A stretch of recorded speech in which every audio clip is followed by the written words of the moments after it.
Yoga Yogeshwaraya Bhuta Bhuta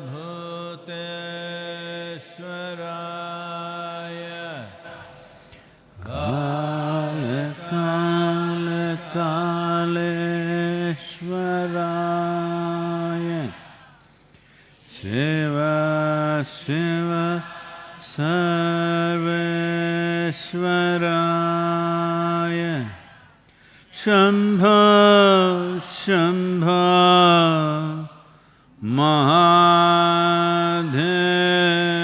Mahadevaya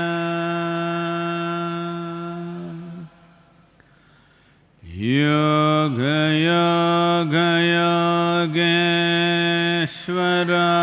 Yogeshwaraya Bhuta Bhuta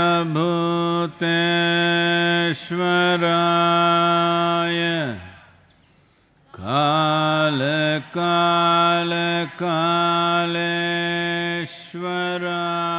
Kaleshwaraya Shiva Shiva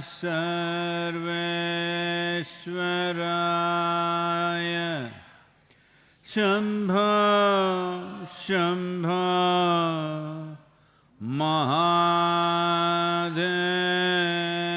Mahadevaya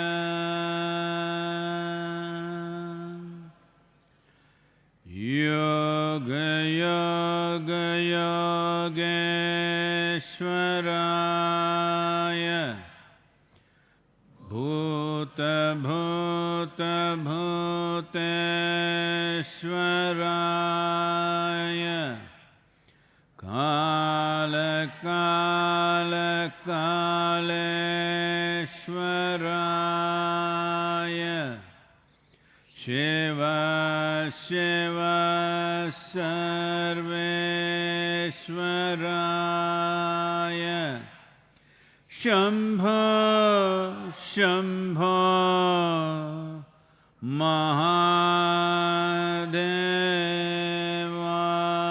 Mahadevaya Yoga Yoga Yogeshwaraya Bhuta Bhuta Bhuteshwaraya Kala Kala Kaleshwaraya Shiva Shiva Sarveshwaraya Shambho Shambho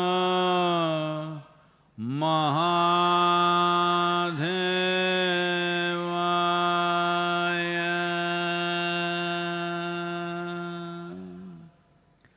Yoga Yoga Yogeshwaraya Bhuta Bhuta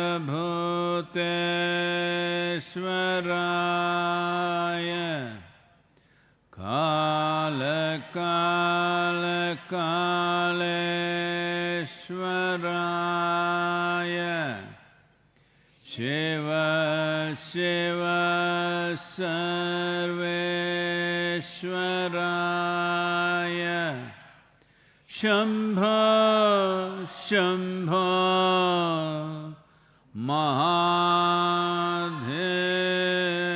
Mahadevaya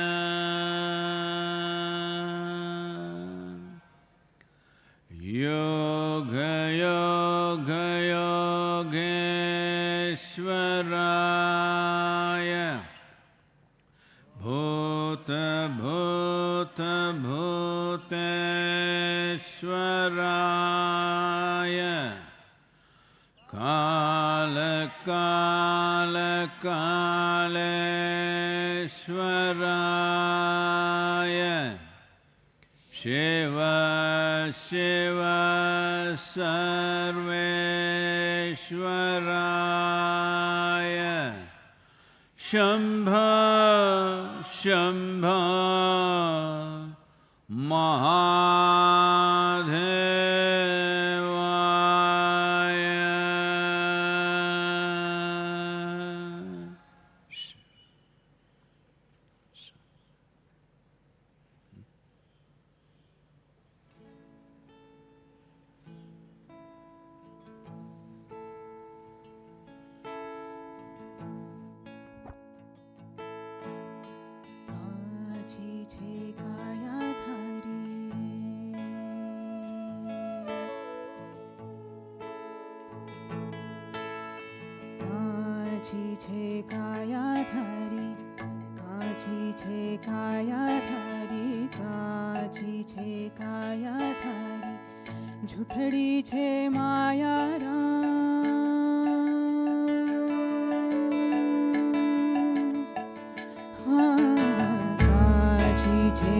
सकल हंस में राम बिराजे,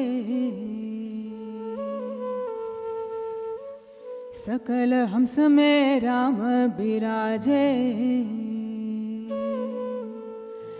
अरे राम बिना रे कोई धाम नहीं, यहाँ राम बिना रे कोई धाम नहीं। हाँ सब ब्रह्मांड में ज्योत का वासा, राम को सुमिरो ने दूजा नहीं।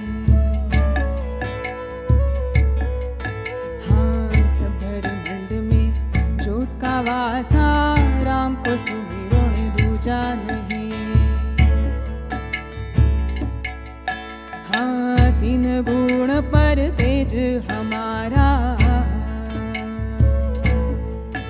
हाँ तीन गुण पर तेज हमारा। अरे पांच तत्व पर ज्योत जले, यहाँ पांच तत्व पर ज्योत जले। हाँ जिनका उजाला 14 लोक में, सूरत डोर आकाश चढ़े। हाँ जिनका उजाला 14 लोक में, सूरत डोर आकाश चढ़े। हाँ नाभि कमल से परख लेना, हाँ नाभि कमल से परख लेना। अरे हृदय कमल बिच फिरे मणि, यहाँ हृदय कमल बिच फिरे मणि। हाँ अनहद बाजा बाजे शहर में, और ब्रह्मांड पर आवाज हुई। हाँ अनहद बाजा बाजे शहर में, ब्रह्मांड पर आवाज हुई।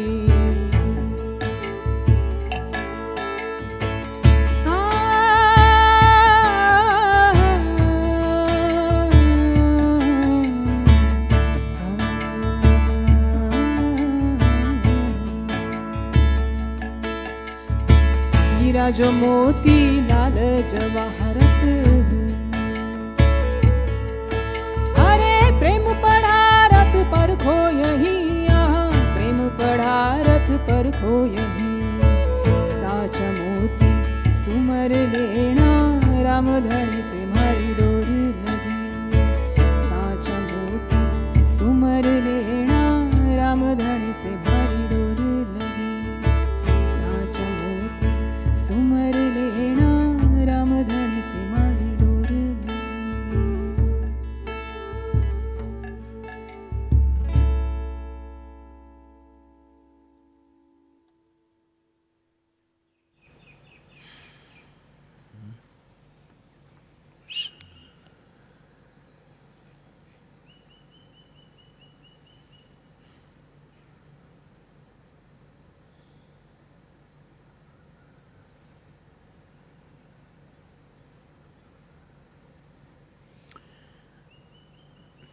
Namaskaram. Namaskaram, all of you.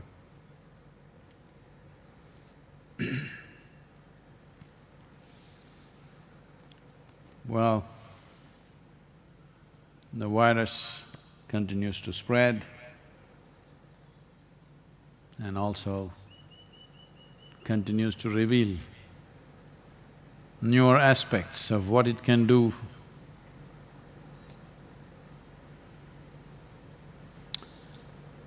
Many things are coming out which makes it far more complicated than what we thought was just a respiratory infection. Well, we still don't have a full picture. What are we fighting? So the best way is not to meet him for some time. By the time we have to meet him, at least we must have a full picture, what it can do and what it cannot do. Because people are dying of cardiac arrest, People are dying of strokes, people are dying of fibrosis in the lungs, pneumonia, and failure of immune system, variety of things, all instigated by the virus. So, the best thing that all of us can do right now is, don't meet him. Somewhere in the next few months we may have to meet him, but by then we may have a better picture of what we are meeting or confronting. Right now we don't have enough picture. And United States goes on, 43,000 deaths, I think over 750,000 infections. At the same time, a whole lot of people who believe virus is just a myth, it's just in your mind. It must be in their mind, I can see that. Nearly 200,000 people dead across the world, and you think it's in somebody's mind. Well, this is a serious situation because people are coming out on the streets in United States and saying, I need a haircut, I can't stay at home anymore, I need a haircut. Well, unfortunately, it's not just in any one country. Anywhere in the world, unfortunately we have seen this at all times in history. Those who became affluent for 2-3 generations at a stretch became a terribly frivolous population. It looks like only crisis, struggle keeps human beings reasonably focused on something. It's so unfortunate. Well-being, most people don't know how to handle it. Sustained well-being is generally been a disaster for most civilizations in the world, not today, for always. This is what we need to change, that even if there is sustained well-being, we will still be well, we will not mess ourselves up. In many ways, at least certain parts of this culture demonstrated that in the past, because material affluence was always woven with spiritual practices and spiritual awareness. Because of that, people remain stable. Only now it is changing in this generation, otherwise just 25-30 years ago, if you went to places where the richest people are meeting in this country, you would see, except the ladies, the men were always in whites, simple whites, top, bottom, both white. Even today in Tamil Nadu, to some extent this is true. If you go to a wedding, outside you see,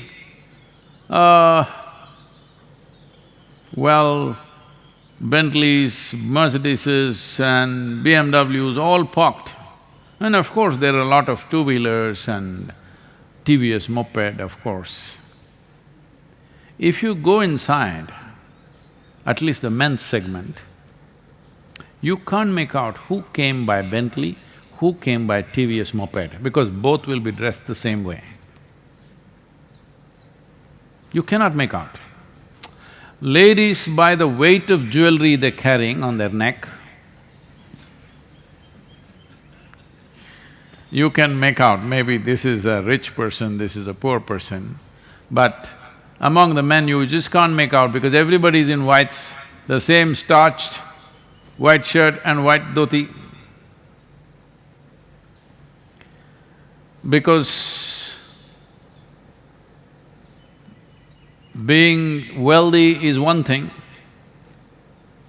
But flaunting it in somebody's face and making them feel less than yourself was considered obscene.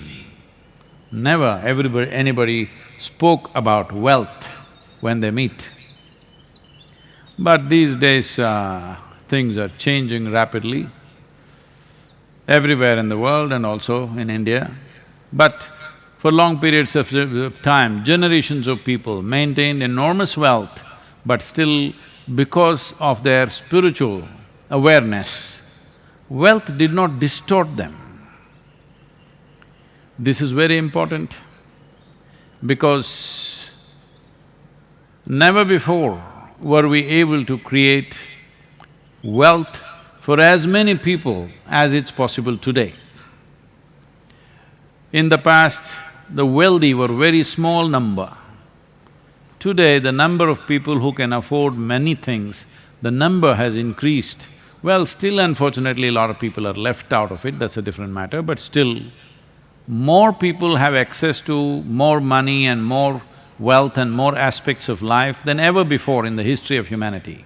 So at a time like this, if our material development, material well-being and wealth is not woven with spiritual awareness, well, this will not work in our favor. Even here it's being very strongly demonstrated. Close by, within 60 kilometers, there is a town called Tirupur. Of course, right now they're in a little bit of a depression mode. But otherwise, in this town, even a regular labor, menial jobs, they're earning 2 to 3 times more than what they would earn in Coimbatore city, because this is a completely export-oriented town and everybody has a company of their own, hosiery town it is. There is wealth. So out of that, what is the consequence? One thing is, some 42% of the male population is diabetic because of the wealth. Another thing is, both men and women generally, they're trying to get into the shape of the planet. Yesterday was Earth Day, so they're working in that direction. And about few years ago, about 3 or 4 years ago, we found that of all the alcohol, like this was at the Diwali time, of all the alcohol sold in Tamil Nadu, nearly 70% was consumed by this one town. So if you get wealthy, you will either end up in the hospital or in the gutter. Yes. So if this is what wealth is going to do, definitely it's not a good thing. Wealth should bring well-being, because from poverty to affluence, whether it is in the life of an individual person or a society or a nation, it is a struggle. There's a lot of hard work, many unpleasant things you have to go through to move from poverty to affluence. It doesn't just come easy. After getting there, all you do is end up in the hospital or in the gutter. What is the point of this? The entire struggle is meaningless. Now the next generation will not even seek success if this is what you display. It is very important that every generation must display that material well-being has brought them ease, well-being, health, intelligence, talent, above all, a beautiful way of living. If a generation does not display this, then the next generation will start going down. So in many ways this is happening in the world.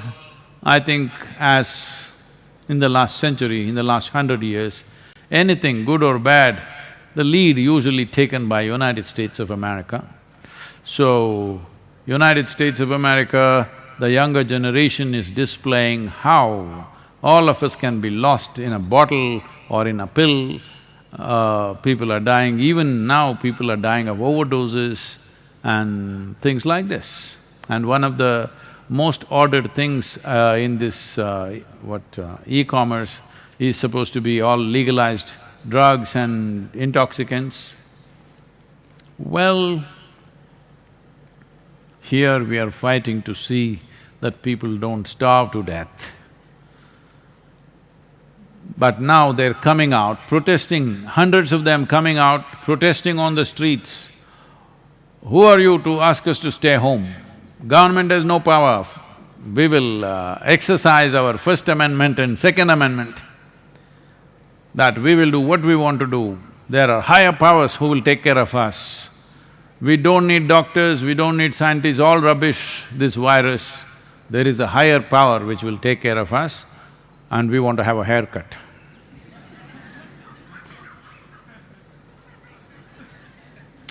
You never had a haircut, huh? Good, like me you are. So that's how frivolous it's becoming. If we don't see certain things ahead of time, we end up in a disaster. So Shankaran Pillai was living in San Francisco.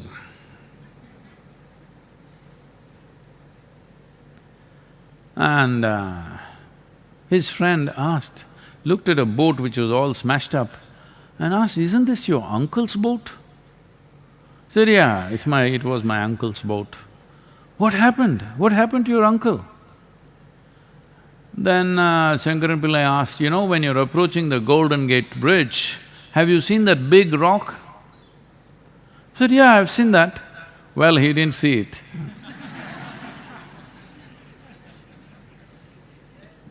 You don't see certain things, it can be a disaster. So right now, it is paramount because we have no idea what this virus fellow is. So the only thing we can do is, we don't meet him. Everybody strive not to meet him. That is the simplest thing we can do. Right now, that's all we have done. By controlling human behavior, we are managing it. We have not controlled the virus in any way. So everybody is lauding India for its leadership in handling virus with such a dense population, mainly because of very rigidly controlling human behavior. All of you, last 15 days, surviving on just pumpkin and yam and and some beans, no vegetables, no fruits. That's why not one of us have an issue. If everyday trucks move up and down, then things will happen. So when the relaxation happens on 3rd of May,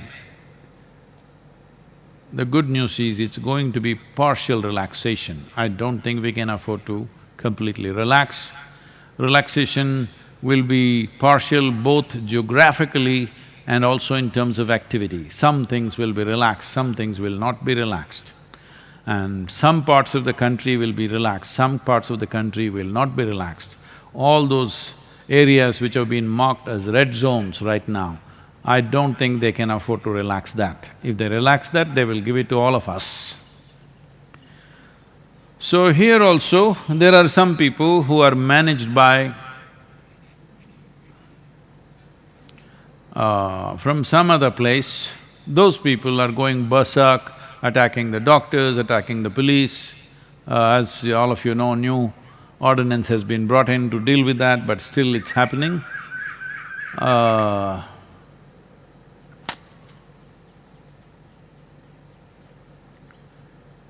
It's incredible.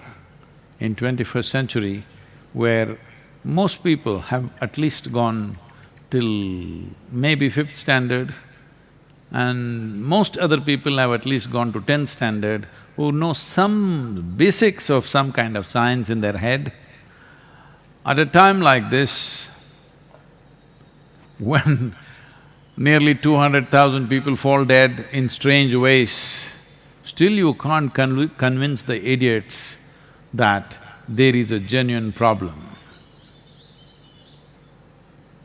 Thanks to human intelligence. This question is from Siddharaj. Namaskaram Sadhguru. Devi is a manifestation of divine. and you said many Devi temples all over the world were destroyed. I would like to know, why was Devi not able to protect herself? Oh. Well, yes, it is a fact that the worship of the divine in the feminine form was hugely prevalent in the present-day Europe, Arabia, Central Asia, all these places. But it has managed to live only in this part of Asia still. In other places, it's been violently uprooted. Well, maybe a better documented version of uprooting the divine feminine is, all of you have definitely heard of, witch hunting. That term is still being used today. If something unfairly, somebody is being hunted, we say witch hunt. This comes from the term during the time of the Crusades. It is estimated they burnt over 6 million women alive over a period of probably 150 years or 200 years, I'm not very sure about that.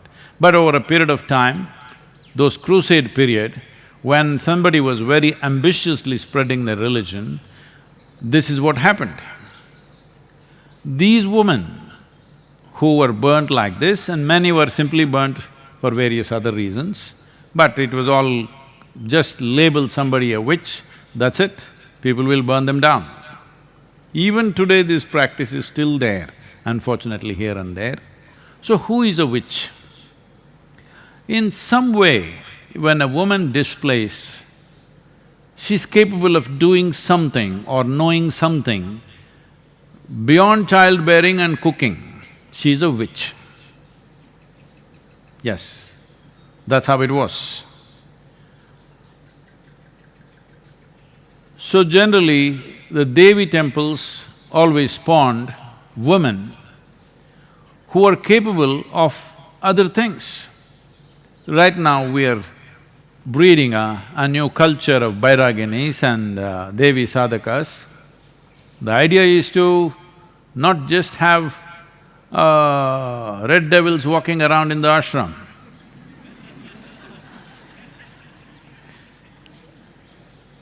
The idea is, slowly divinity walks around.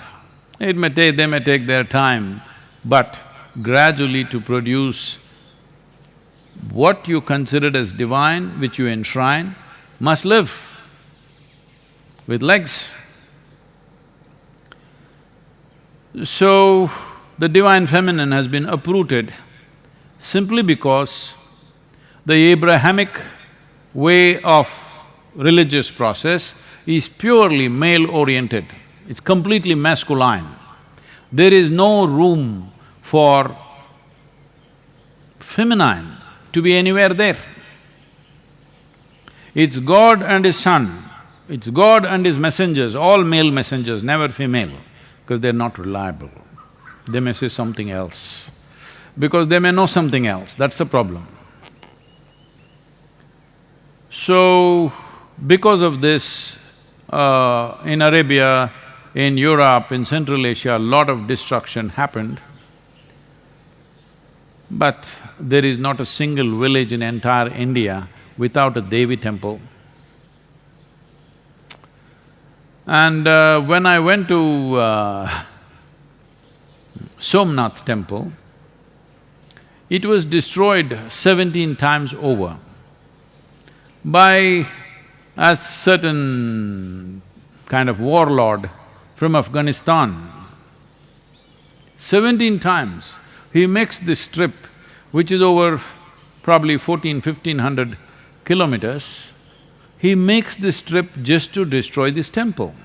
First time I can understand, because there was wealth, there was gold and stuff. All right, he looted it, destroyed it, burnt it down and went. Why come second time? Maybe little more wealth. But after that, there was no wealth because people just put up small things. but he came 17 times and destroyed. So I was inquiring, what is it? The thing was, those three goddesses that they talk about in Arabia, pre-Islamic era, one of those goddesses, one of the deities, some devotee carried it from there and established it in the Somnath temple as a consort of Shiva. So they wanted to destroy that goddess. So the guy makes a 1400 kilometer trip 17 times on a horseback to destroy her. That is how important it is to destroy a woman in this world. That's how important it is. Because if you empower the feminine, then all the silly laws all the silly ideologies, laws of heaven and nonsense that you've created, all that will collapse. I will not go into the mechanics of how it'll collapse, but think through this. Suppose you accepted a woman as a god. Suddenly, going somewhere and living well will go away, because that's not the nature of the feminine. It is always masculine. He wants to go somewhere and then live well.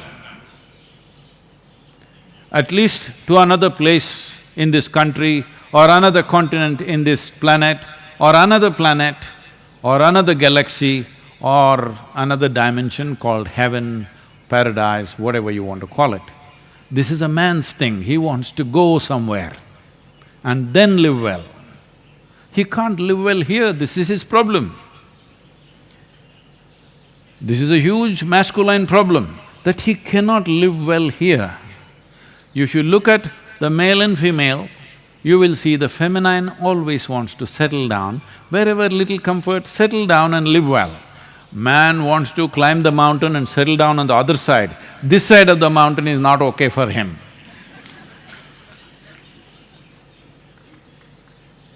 So, if you made a male god and a female god and they were together like Shiva, Parvati, something, you will not want to go anywhere. Even Shiva settled down in Kashi because of Parvati. He's a wanderer. But during the winter months after he got married, he found she was finding it very difficult to be in high altitude in Himalayas. For her sake, he came down to Kashi, but then he also started liking it so much. For a long time, he did not go back. So, feminine always brings settling down. Masculine wants to propel somewhere. That propelling, too much propelling. We need some propelling, of course. Too much propelling is causing enormous destruction on all levels of life. Today, a whole lot of people have started philosophizing only because we overdid our economy, viruses come to neutralize our economy. I am not saying that. This is not the way to balance our economy or our activity. There are more sensible ways to do this. And one important way to do it is empower the feminine. You will see in many ways this propulsion will come down a little bit. Either you must be inward oriented, then you can sit here. Or you are in some way bound to a woman, then you will sit here. Otherwise, single man can't control him, he's all the time on. If you are inward oriented, very effortlessly you will sit, otherwise a woman can tie you down. In many ways, the economy and the destruction of the planet has still not gone to that place where it's not irreversible, simply because most men still need a woman. Very few men who can live without a woman.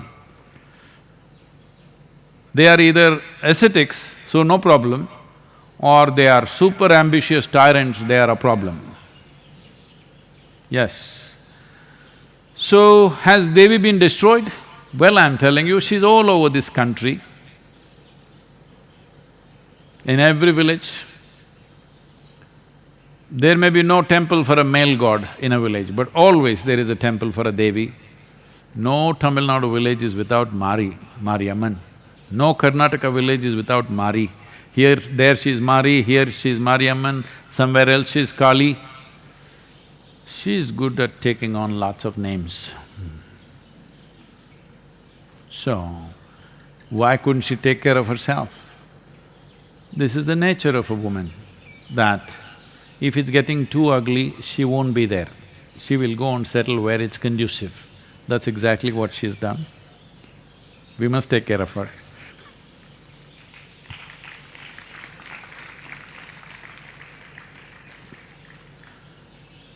Yoga yoga yogeshwaraya bhuta bhuta bhuteshwaraya kala kala kaleshwaraya Shiva Shiva Sarveshwaraya Shambho Shambho Maharaj